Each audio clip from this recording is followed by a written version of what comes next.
Don't need that for today. Okay, so for autopilot purposes, I don't know if you saw it before, probably not.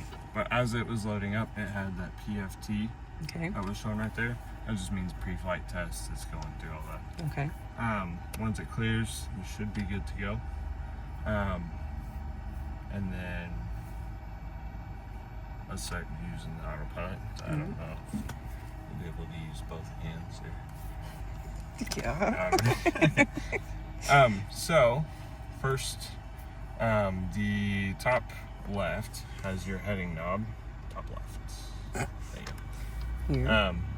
Yeah, so you can use that, twist with the heading. It should show heading up there. If you push it in, it should center it with wherever you're at. Okay. So it'll take you straight to 273. And then if you push the heading right there, then it'll program it to where it's on heading. So we'll get all this set up before we turn it on. On the right side, you've got your altitude select. So you can push it to get right to 10 or 1100, which is where we're at, or you can use it to go up. Okay. Let's take it up to 3,000.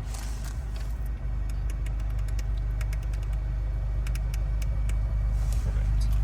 So we've got it programmed. Right now it says altitude of 1100. So even if this heading bug is at 3,000, right now it says 1100, so that's where it's going to be programmed. So for altitude, you've got two options. For private, this is pretty much what you're going to use. Okay. So you've got your IAS. So it's going to climb at your indicated speed. Okay, airspeed. Go at your airspeed. Okay. And then your VS, which is your vertical speed, or feet per minute. Okay. So a lot of times we like to use IAS for climb. Use your airspeed for climb, because if you use feet per minute, if you get too high into the climb, you're going to get slow. Yep. And obviously you don't want to put yourself into that position. So in the climb, a lot of times we'll use IAS for that. So if you push that IAS, and then you can use the wheel right next to it to go up and down. Okay. It's increments. So you can change the airspeed depending on your best way to what climb. you want to use. Okay. So Cherokee, there's 76 on that. Something like that. Right. So that'll take the airspeed to go up and down. Vertical speed, you can push that. That'll give you your feet per minute. So if you go up or down, it'll do that. Okay. So whenever you have an altitude picked out, you can press the vertical speed, and then, so if you press that, I want to go up 500 feet to get to 3,000. You can program it like that, and then press your altitude. Actually, I take that back. Yeah, just do the vertical speed and then up to 500 for now. Okay. And I would use this wheel here.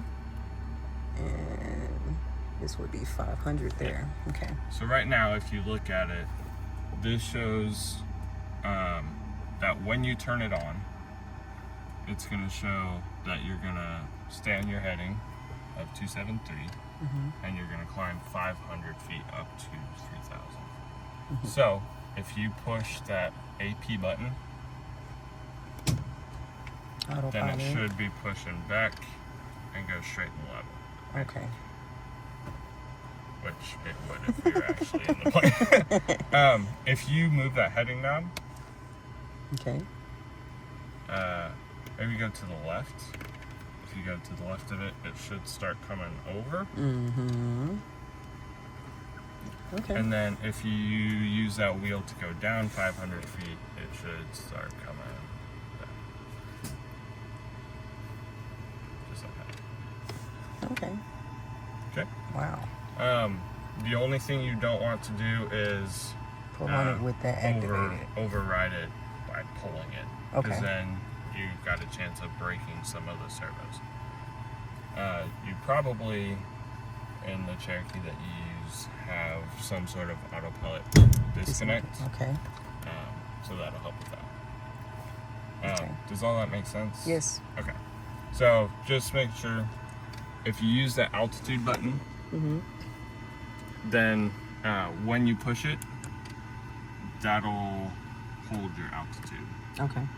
And then This one? of your 1070. So that's where you're at right now. So if you got up to 3,000 and then push that, then it'll stay at 3,000. Okay. Okay.